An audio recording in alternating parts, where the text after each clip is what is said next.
Hi there, Sharon Horne-Ellstrom here. Welcome to day 296 of our Be a Better You annual challenge. Today we are talking about, of course, physical health and well-being and the other, it's interaction and connection to all the different other areas and aspects of the life framework. Life framework, 9-part life framework I've shared for years now as a 7-part life framework, but during the COVID pandemic, I got some coaching and mentoring to keep me moving forward during that challenging time in many of our lives, like most of our lives. And I got some really core skill training in areas of communication and confidence. And to me, those are foundational areas that we want to make sure we're considering and continually improving in every single year, every day, but every single year.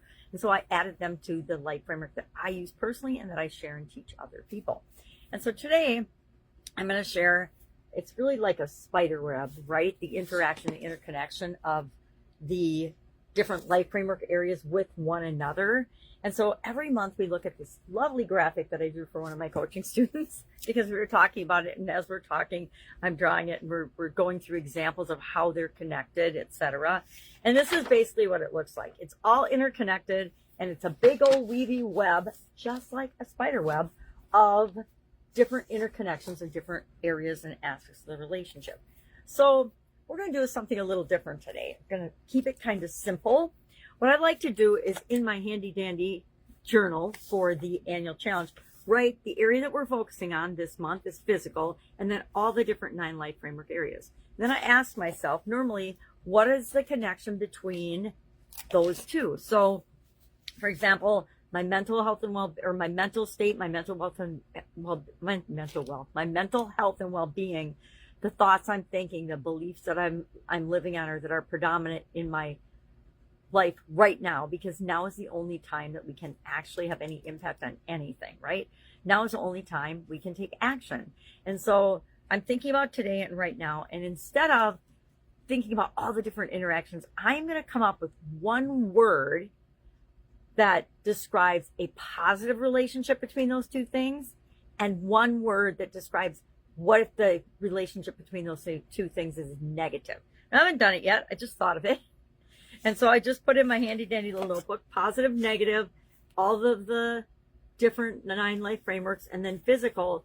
And I'm just going to have 2 words by each of those. One will be, what is the word in my mind that will trigger and describe when I am thinking negatively about my physical health and well-being, when I'm doing negative self-talk, when I'm putting myself down, when I'm eating a yummy caramel dessert and beating myself up for it.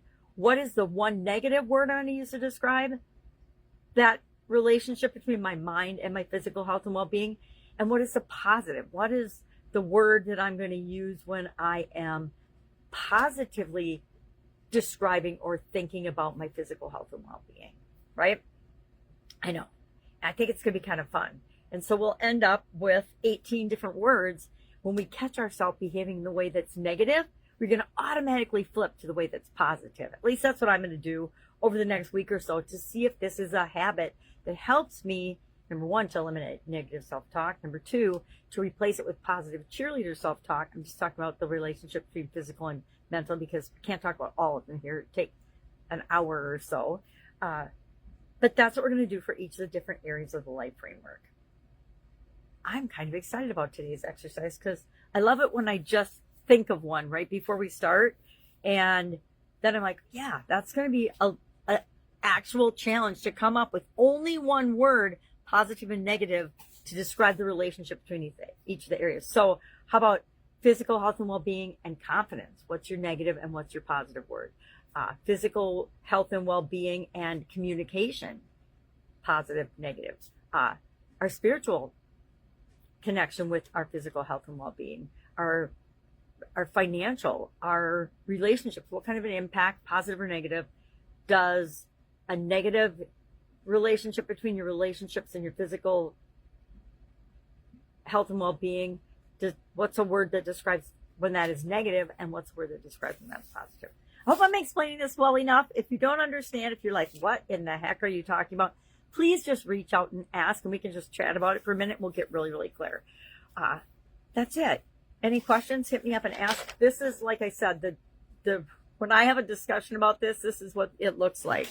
That might be a peek into the mind of Sharon. I'm not sure. Probably is. All right. Have an amazing day, and I will, of course, be with you tomorrow.